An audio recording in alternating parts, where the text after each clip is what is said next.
Hello friend everyone, मैं आज जो है आपके सामने सीपीसी का 8 वीडियो जो है यानी 8वां वीडियो में आपके सामने प्रेजेंट कर रहा हूँ। ये निष्पादन से संबंधित है, एक घटना चक्र से आधारित है। ये 8वां है और मैं ज़्यादा समय न लेते हुए मैं आपको बताना चाहता हूँ कि अभी तक हमारे ऑनलाइन क्लासेस पर जो है चैनल सब्सक्राइब नहीं किए तो हमारे चैनल को सब्सक्राइब कर ले और मैं कोई वीडियो डालूँगा आपको नोटिफिकेशन प्राप्त हो जाएगी। एवरीवन, मैं ज़्यादा समय नहीं लेते हुए अपने टॉपिक पे बात करता हूँ। संहिता किस आदेश या नियमों के अंतर्गत डिक्री के निष्पादन में निर्धारित तिथि की संपत्ति की कुर्क का प्रावधान है। संहिता के किस आदेश या नियमों के अंतर्गत डिक्री निष्पादन में निर्धारित तिथि की संपत्ति की कुर्क के संबंधित प्रावधान है? तो संहिता की धारा 21 नियम 41 से लेकर 59 तक, नियम 41 से लेकर 59 तक जो है कुर्क के संबंधी प्रावधान दिए गए हैं। अब क्वेश्चन कहता है कि अचल संपत्ति, जहां अचल संपत्ति 2 या 2 अधिक न्यायालय के अधिकारता में है, कोई प्रॉपर्टी है एक न्यायालय से अदर न्यायालय के जुरिडिक्शन में होता है, वहां पाया जाता है। स्थानीय सीमाओं के अंदर स्थित संपदा या भूमि है, वहाँ ऐसी संपूर्ण संपदा या भूमि कौन सा न्यायालय कुर्क कर सकेगा और उसका विक्रय कर सकेगा? तो इसका उत्तर है कि आदेश 21 नियम 3 के अनुसार ऐसी संपदा या भूमि को ऐसे न्यायालय में से कोई एक न्यायालय कुर्क कर सकता है। यानी आदेश 21 नियम 3 के अनुसार ऐसी संपदा या भूमि को ऐसे न्यायालय में से कोई एक न्यायालय कुर्क कर सकता है और उसका विक्रय करा सकता है, कुर्क करा सकता है और उसका विक्रय करा सकता है, ये बताया जाता है। क्वेश्चन है, क्या डिक्रीदार द्वारा न्यायालय से निर्धारित तिथि यदि वो निगम है तो उसके अधिकारी या किसी अन्य व्यक्ति की मौखिक परीक्षा किए जाने का आवेदन दिया जा सकता है? तो उत्तर कहता है हाँ। आदेश 21 नियम 41 के अधीन डिक्रीदार द्वारा ऐसी व्यक्तियों की मौखिक परीक्षा हेतु तो आदेश के लिए आवेदन दिया जा सकता है। यानी आदेश 21 नियम 41 के अंतर्गत डिक्रीदार द्वारा ऐसे व्यक्तियों की मौखिक परीक्षा हेतु तो आदेश के लिए आवेदन दिया जा सकता है। अब नियम 41 के अंतर्गत किस आधार पर मौखिक परीक्षा की जाएगी, क्या अतिरिक्त आदेश दिया जा सकता है? तो उत्तर कहता है 41 के अंतर्गत मौखिक परीक्षा इस आधार पर होगी कि क्या निर्धारित तिथि कोई रीढ़ी शोध है और यदि है तो कौन सी है और क्या है।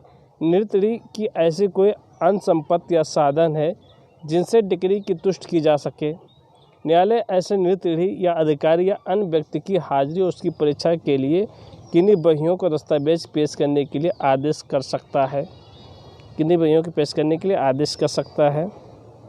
क्वेश्चन है, न्यायालय कब निर्धारित तिथि या निर्धारित तिथि निगम है, वहाँ उसके अधिकारी से यह अपेक्षा कर सकता है कि वे अस्थियों की विशिष्टियों का कथन करने वाले एक शपथ पत्र दें। यानी न्यायालय कब निर्धारित तिथि से यदि वो निर्धारित तिथि निगम है, अगर वो निर्धारित तिथि निगम है, वहाँ उसके अधिकारी से यह अपेक्षा कर सकता है कि वे अस्थियों की विशिष्टियों का कथन करने वाले एक शपथ पत्र दें। तो ये नियम 41 सब रूल 2 के अनुसार यदि कोई डिक्री धन के संदाय के लिए वो 30 दिन से अवधि तक असंतुष्ट रहे, वहाँ न्यायालय निर्धारित तिथि की अस्थियों की विशिष्टियों का कथन करने वाले शपथ पत्र की अपेक्षा कर सकता है। क्वेश्चन है, 41 नियम 2 के अनुसार, यानी 41 नियम 2 के अंतर्गत दिए गए आदेश की अवज्ञा का क्या परिणाम होगा? और इसका रूल है 41 नियम 3 के अनुसार आदेश 41(2) के अंतर्गत दिए गए आदेशों की अवज्ञा करता है या आदेशों को पालन करने से मना करता है तो आदेश देने वाले न्यायालय को या न्यायालय जिसकी कार्रवाई सौंपी गई वो आदेश की अवज्ञा करने वालों को 3 माह से अनधिक जो है या अवधि तक सिविल कारागार में निरुद्ध किए जाने का निर्देश दे सकता है। ये 41 नियम 3 में बताया गया है। अब बात करता है, क्वेश्चन कहता है कि यदि कुर्की की जाने वाली संपत्ति निर्धारित तिथि के कब्जे में चल संपत्ति है जो उसकी कृषि उपज या भिन्न कुर्की किस प्रकार की जाएगी? तो उत्तर है इसका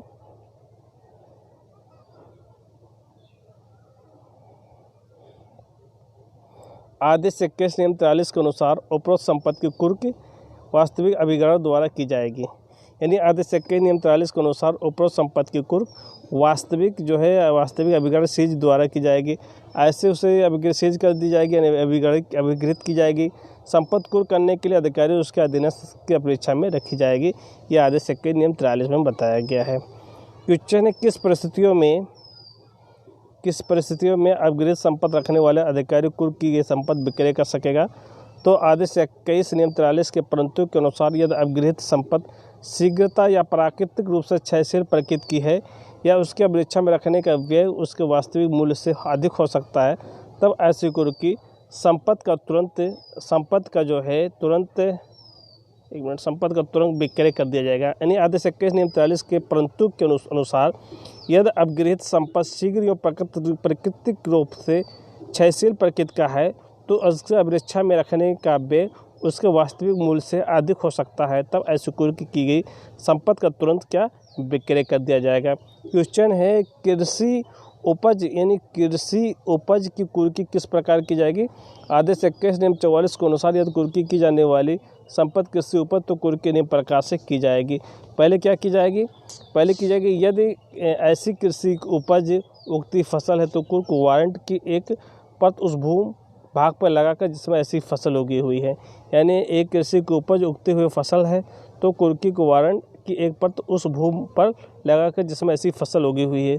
दूसरी कहते हैं यदि कृषि की उपज काटी जा चुकी है या एकत्रित की जा चुकी है तो कुर्की वारंट की एक परत उस खलिहान में या अनाज में उगाने के स्थान में तद्रुप स्थान में चारे के ढेर पर जिसमें संपत्ति की ऐसी उपज निश्चित की गई है तो लगाकर कुर्की वारंट की एक अनप्रतिनिधित रीढ़ी के निवास के बाहरी द्वारा या किसी सदृश भाग लगाकर की जाएगी। क्वेश्चन है क्या न्यायालय कुर्क की गई कृषि उपज अभिरक्षा हेतु कार्रवाई कर सकता है। उत्तर हाँ। आदेश 21 नियम 45 के अनुसार यदि न्यायालय आवश्यक समझे तो कुर्क की गई कृषि उपज की अभिरक्षा के लिए व्यवस्था कर सकता है। क्वेश्चन है निर्णीत रीढ़ी के कब्जे में क्या है। निर्णीत रीढ़ी के कब्जे के अंतर्गत न रहने वाले अंश ऋण जो कि प्रक्रम लिखित के द्वारा प्रतिभूत नहीं की गई या अन्य संपत्ति की कुर्क किस प्रकार की जा सकती है। तो उत्तर आदेश 21 नियम 46 के अनुसार उपरोक्त ऋण या अंश एवं अन्य संपत्ति कुर्क के निम्न प्रकार से की जाएगी। अब क्या है निम्न प्रकार से की जाएगी। पहली कंडीशन क्या कहता है, ऋण की दशा में लेनदार को ऋण की वसूली करने के लिए और ऋण के उस ऋण को चुकाने से प्रतिसिद्ध करने वाले लिखित आदेश द्वारा। सेकंड बात करता है अंश की दशा में उस व्यक्ति को जिसका नाम से अंश उस समय दर्ज है उसे अंतर्गत करने या उसके किसी लाभांश प्राप्त करने के निश्चित करने वाले लिखित आदेश द्वारा ये बताता है। क्वेश्चन है थर्ड कहता है कि अंश संपत्ति की दशा में उस पर कब्जा रखने वाले व्यक्ति को उस निर्णीत रीढ़ी देने के प्रसिद्ध करने वाले लिखित आदेश द्वारा बताता है। अब हम देखते हैं क्वेश्चन है किसी व्यक्ति के फर्म भागीदार होने की स्थिति में उसकी संपत्ति की कुर्क किस प्रकार की जाएगी। तो आदेश 21 नियम 49(2) के अनुसार ऐसी स्थिति में न्यायालय कुर्क के लिए आदेश कर सकता है कि डिक्री के अंतर्गत शोध रकम की दिए जाने का भार उस भागीदार की संपत्ति उस भागीदार के हित में डाल दिया जाए। न्यायालय लाभों के उस भागीदार के अंश और भागीदारी के पट्टे मिलने वाले किसी अन्य धन के लिए रिसीवर नियुक्त कर सकता है। यह मामला परिस्थितियों के अनुसार अन्य आदेश कर सकता है। क्वेश्चन है फर्म के विरुद्ध डिक्री का निष्पादन किस पर हो सकता है। तो आदेश 21 नियम 50 के अनुसार यह डिक्री फर्म के विरुद्ध पारित की गई तो निष्पादन पहला भागीदारी किसी संपत्ति के विरुद्ध किया जा सकता है। दूसरा किसी ऐसे व्यक्ति के विरुद्ध किया जा सकता है आदेश 30 नियम 6 के या 7 के अंतर्गत समय नाम उपस्थिति हुआ हो या जिसे अपने अभिवचन में स्वीकार किया हो भागीदार किया जा सकता है। जो भागीदार न्याय निर्णीत किया जा चुका हो या उसके विरुद्ध किया जा चुका हो किसी ऐसे व्यक्ति के विरुद्ध जिस पर सामान द्वारा भागीदार के रूप में व्यक्तिगत रूप से की गई हो जो उपस्थित होने वाले असफल किया जा सकता है। क्वेश्चन है यदि संपत्ति यदि संपत्ति प्रक्रम लिखित है और न तो न्यायालय में निक्षिप्त है और ना ही किसी लोक अधिकारी की अभिरक्षा में है तो कुर्क की कैसे की जाएगी। तो इसकी प्रक्रिया जो है बताई गई, जो NI एक्ट है या और ना हो तो न्यायालय में है, न्यायालय में जमा और ना ही किसी अधिकारी के जो है कस्टडी में है, तो उसकी कुर्क कैसे की जाएगी। तो इसके संबंध में जो है आदेश 21 नियम 51 के अनुसार ऐसी संपत्ति की कुर्क जो वास्तविक जो है सीज अभिग्रह यानी सीज द्वारा सीज कर ली जाएगी और सीज के द्वारा के माध्यम से ही उसके बाद में कुर्क की जाएगी।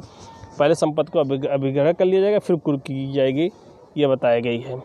अब जहाँ संपत्ति की कुर्क किया जाना है किसी न्यायालय या लोक अधिकारी की अभिरक्षा में, वह कुर्क किस प्रकार की जाएगी इसके बारे में प्रक्रिया बताया गया है। तो इसके बारे में प्रक्रिया आदेश 21 नियम 52 के अनुसार न्यायालय या लोक अधिकारी की अभिरक्षा में रहने वाली संपत्ति की कुर्क ऐसे न्यायालय या अधिकारी से निवेदन करने वाली सूचना द्वारा की जाएगी। ऐसी संपत्ति उस पर दिए जाने वाले ब्याज लाभांश सूचना निकालने वाले न्यायालय द्वारा अन्य दिए गए आदेशों के अधीन धारण किया जाएगा। क्वेश्चन है, यदि कुर्की की जाने वाली संपत्ति धन संदाय या बंधक का भार परिवर्तन विक्रय संबंधित है तो कुर्की इस प्रकार की जाएगी। तो उत्तर है आदेश 21 नियम 53 के अनुसार उपरोक्त डिग्री को कुर्क या डिग्री किसी उसी न्यायालय में पारित की गई तो उसी न्यायालय के आदेश द्वारा की जाएगी, सेकंड का यदि ऐसी डिग्री अन्य न्यायालय ने पारित की है तो उसे पारित करने वाले न्यायालय द्वारा ऐसे न्यायालय को अनुरोध करने की वाली सूचना देकर की जाएगी कि वो अपनी डिग्री का निष्पादन तब तक के लिए रोक दे जब तक कि जिस डिग्री का निष्पादन चाहा गया है उस डिग्री पारित करने वाला न्यायालय सूचना को रद्द न कर दे, अथवा न डिग्री का निष्पादन चाहा गया है उस डिग्री का धारक या डिग्रीधारक की लिखित पूर्व सहमति कुर्क वाले न्यायालय की आज्ञा से उसका निर्धारित की सूचना प्राप्त करने वाले न्यायालय से आवेदन न करे, वो कुर्क की गई निष्पादन न करे। अब ये क्वेश्चन कहता है अस्थावर अचल संपत्ति कुर्क किस प्रकार की जाएगी, यानी क्वेश्चन कहता है अस्थावर अचल संपत्ति की कुर्क किस प्रकार की जाएगी। उत्तर है आदेश 21 नियम 54 के अनुसार अचल संपत्ति की कुर्क उस संपत्ति को किसी भी प्रकार अंतरित या भारित करने, निर्धारित तथा उसके अंतर का भार फायदा उठाने वाले व्यक्तियों की प्रतिशत करने वाले आदेश द्वारा की जाएगी। क्वेश्चन है कि किन परिस्थितियों में कुर्क या प्रतिरहित समझी जाएगी। तो आदेश 21 नियम 55 के अनुसार निम्न परिस्थितियों में कुर्क प्रतिरहित समझी जाएगी। प्रतिरहित में विड्रॉल समझी जाएगी। तो उसको क्या कहते हैं, पहली बात कहता है जहाँ की डिक्रीत रकम खर्च की कुर्क के प्रभारों खर्च के साथ न्यायालय में जमा कर दी गई हो, जहाँ की डिक्री की तुष्ट न्यायालय के माध्यम से कर दी जाती है, ऐसे न्यायालय के प्रमाणित कर दिया गया हो, जहाँ की डिक्री निरस्त कर दी गई हो या उलट दी गई हो। अब क्वेश्चन कहता है कब न्यायालय द्वारा कुर्क की गई संपत्ति पर दावे और उसकी कुर्क के बारे में आक्षेप के स्वीकार नहीं किया जाएगा। तो आदेश 21 नियम 58 के परंतु के अनुसार ऐसे दावे या आक्षेप निम्न दशाओं में स्वीकार नहीं किया जाएगा।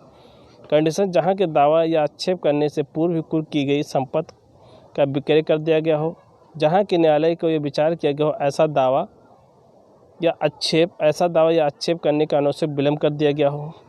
आदेश 21 नियम 58 के अंतर्गत आक्षेप किस प्रकार उठाया जाएगा। तो उत्तर है आदेश 21 नियम 58 के अंतर्गत संपत्ति की कुर्क से संबंधित आक्षेप किसी भी प्रकार उठाया जाएगा। अब कहता है क्या है कि यदि कुर्क की गई संपत्ति को किसी दावे या आक्षेप के जाने से पूर्व ही विक्रय के लिए विज्ञापित किया जा चुका है तो न्यायालय इस संबंध में क्या शक्तियाँ प्राप्त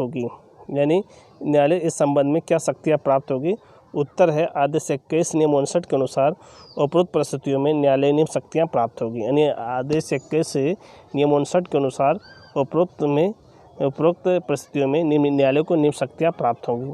अब पहली कंडीशन क्या कहता है, दावे या आक्षेप के निर्णय होने तक विक्रय की मुलतवी करने की शक्ति यदि संपत्ति चल हो, दावे या आक्षेप के निर्णय होने तक संपत्ति को बेचा न जाए ऐसे आदेश देने की सख्त है। यदि संपत्ति अचल संपत्ति है, यह संपत्ति को बेचा जा सकता है तो ऐसे विक्रय की पुष्टि न की जाए ऐसे आदेश देने की सख्त है। चौथी बात कहता है कि अन्य कोई आदेश देने की सख्त है जो न्यायालय को उचित लगे, ये कंडीशन बताया गया है। क्वेश्चन क्या कहता है, क्वेश्चन कहता है कि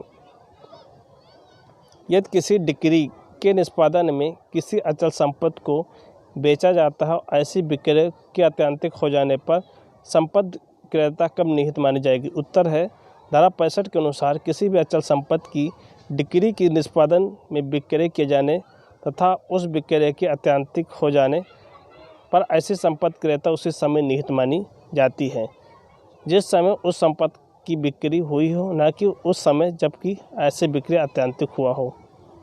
क्वेश्चन है कि क्या मात्र इस आधार पर क्रेता के विरुद्ध वाद चलाया जाएगा कि उसने बिक्री संपत्ति क्रय वादी की ओर से किया हो? उत्तर नहीं। धारा 66 में उपबंध करती है कि संपत्ति न्यायालय द्वारा बेची जाती है, वहाँ कोई वाद इस आधार पर नहीं चलेगा कि ऐसे क्रय वादी की ओर से या किसी ऐसे व्यक्ति की ओर से जैसे किसी और व्यक्ति से जैसे व्युत्पन्न अधिकार के द्वारा वादी वो दावा करता है किया गया था।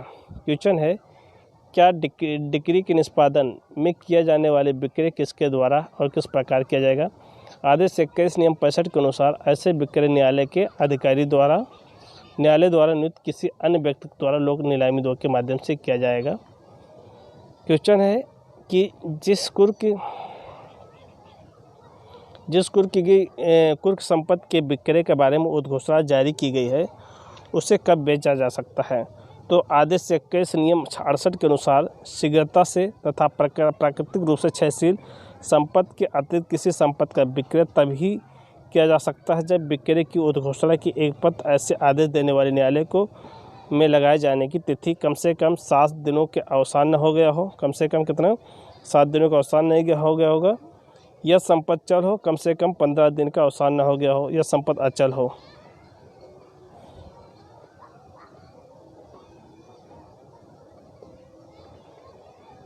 अब देखते हैं क्या कहता है। क्वेश्चन कहता है क्या न्यायालय द्वारा विक्रय को स्थगित किया जा सकता है? तो उत्तर है हाँ। आदेश 21 नियम 69 के अनुसार न्यायालय द्वारा स्वविवेकानुसार विक्रय को किसी भी निर्दिष्ट घंटे के लिए स्थगित किया जा सकता है। क्वेश्चन है क्या डिक्रीदार द्वारा ऐसी संपत्ति को क्रय के लिए बोली लगाई जाएगी या उसे क्रय किया जाएगा जिससे कि उसी डिक्री के निष्पादन में बेचा जा रहा हो? तो उत्तर नहीं।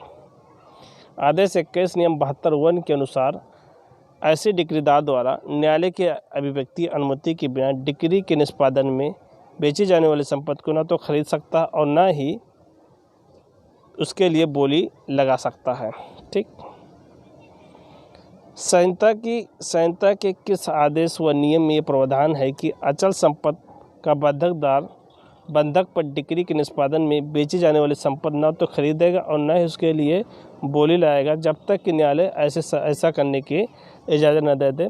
तो आदेश 21 नियम 72 एक के अंतर्गत है।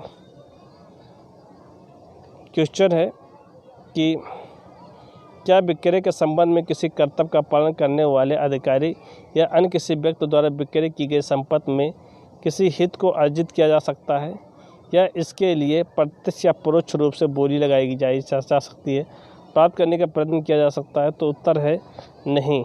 आदेश 21 नियम 73 के अनुसार विक्रय के संबंध में कर्तव्य का पालन करने वाले अधिकारी या अन्य व्यक्ति के द्वारा ऐसा किया जाना प्रतिबंधित है। क्वेश्चन है यदि विक्रय की जाने वाली संपत्ति कृषि उपज है तो उसका विक्रय कहाँ किया जाएगा? तो आदेश 21 नियम 74 के अनुसार कृषि उपज वाली संपत्ति का विक्रय यदि वो उगती फसल है तो उस भूमि पर या उसके पास किया जाएगा जहां वो फसल उगी है या किया जाएगा। यदि उपज काटी जा चुकी है, एकत्रित किया जा चुकी है तो उसे खलिहान पर या अनाज गहने या स्थान पर चारे के ढेर पर या उसके पास जिसमें निक्षिप्त की गई है या किया जाएगा।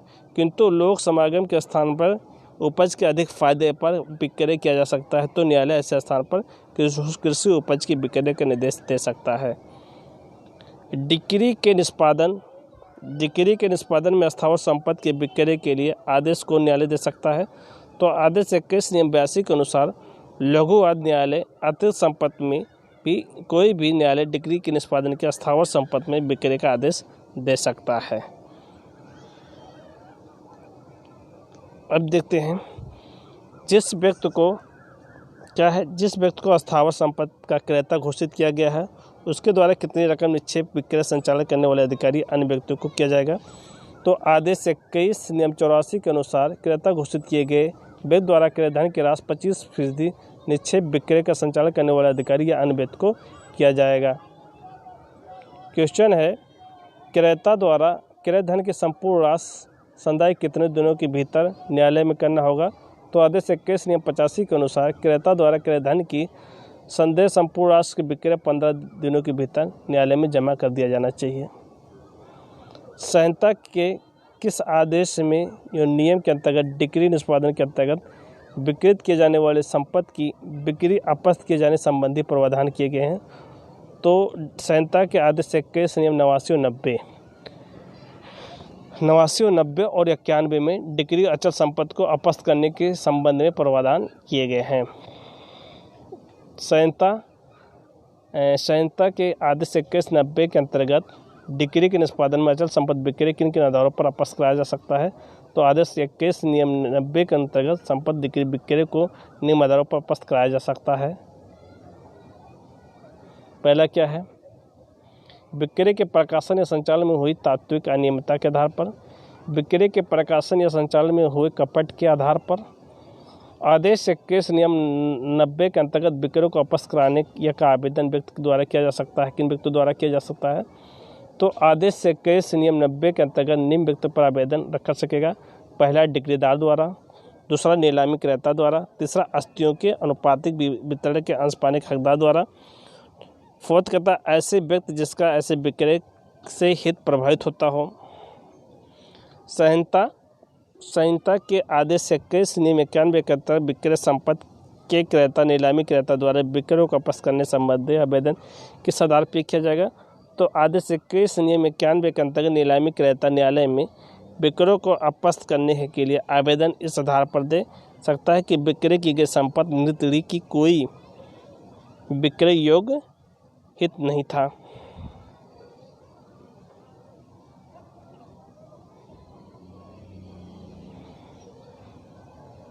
क्वेश्चन देखते हैं। क्वेश्चन कहता है विक्रय को आपस्त करने संबंधी आवेदन के समय सीमा क्या है।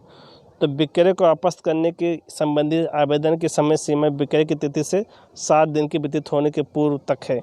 यानी विक्रय को आपस्त करने के संबंधी समय सीमा की बात करता है तो विक्रय की तिथि 7 दिन के व्यतीत के पूर्व तक है। 7 दिन अगर बीत जाए उससे पूर्व तक जो है, यानी पूरी इसके बिफोर तक है। क्या विक्रय को आपस्त करने की या आपस्त करने से इनकार करने के आदेश के विरुद्ध अपील की जा सकती है। तो उत्तर हाँ। विक्रय को आपस्त करने या आपस्त करने से इनकार करने है तो आदेश के विरुद्ध अपील पोषणीय है। क्या राज्य सरकार धन के संदाय की डिक्री के निष्पादन में भूमि विक्रय के बारे में नियम बना सकती है। उत्तर हाँ। धारा 67 के अनुसार राज्य सरकार को यह अधिकार है कि वो राजपत्र अधिसूचना जारी करके किसी भी स्थानीय क्षेत्र के लिए धन संदाय डिक्री के निष्पादन में भूमि का विक्रय के बारे में नियम बना सकती है। क्वेश्चन है, संहिता के किस धारा के अंतर्गत निष्पादन विक्रय के अस्तियों को अनुपातिक वितरण संबंधी प्रावधान दिए गए हैं। तो संहिता के 73 के अंतर्गत आते हैं। कौन व्यक्ति अस्तियों के अनुपातिक प्राप्त करने का अधिकारी नहीं है। तो धारा 73 के प्रंतु के अनुसार कोई भी बंधकदार या विलंगमदार विक्रय को उत्पन्न से किसी भी अधिशेष से अंश पाने का अधिकारी नहीं होगा। यह संपत्ति बंधक या भार के अधीन बेची गई है। क्वेश्चन, यदि विलंगम के उन्मोचन हेतु किसी अचल संपत्ति को डिक्री के निष्पादन में बेचा जाता है तो उन विक्रय के आगमों का उपयोजन किस प्रकार किया जाएगा। उत्तर है धारा 73 के प्रंतु के अनुसार ही उपरोक्त विक्रय आगमों को उपयोजन के निम्न प्रकार से क्रम में किया जाएगा।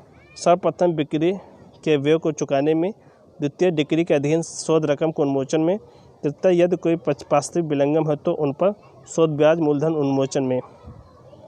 चतुर्थ है नियत ऋणी के विरुद्ध धन के संदाय की डिक्रियों ऐसे धारक के बीच में अनुपातिक के रूप में। क्वेश्चन है, यदि डिक्री के निष्पादन कोई अचल संपत्ति में बेच दी जाती है किंतु क्रेता द्वारा उसका कब्जा प्राप्त करने में नियत ऋणी जब उसकी ओर से किसी अन्य व्यक्ति बाधा पहुंचाई जा रही है तो क्या क्रेता उपचार प्राप्त होगा। उत्तर है धारा 74 के अनुसार उपरोक्त परिस्थितियों में न्यायालय ऐसे नियत ऋणी या किसी अन्य व्यक्ति को 30 दिन के लिए सिविल कारागार में नियुक्त किए जाने का आदेश दे सकता है। न्यायालय ये भी आदेश दे सकता है कि कब्जा पाने वाले व्यक्ति को संपत्ति का कब्जा दिलाया जाए। ये व्यवधान दिए गए हैं। दोस्तों, मैं ऑनलाइन लॉ क्लासेस का जो वीडियो मैं यहीं से एंड करता हूँ। आप लोग मेरा पूरा का पूरा सेशन देखें और मैं कल जो है 9th वीडियो निष्पादन से संबंधित लाऊंगा। अभी तक मेरा online law classes channel subscribe नहीं किए तो हमारे ऑनलाइन जो लॉ क्लासेस सब्सक्राइब करें, लाइक करें और दूसरों को शेयर करें। धन्यवाद।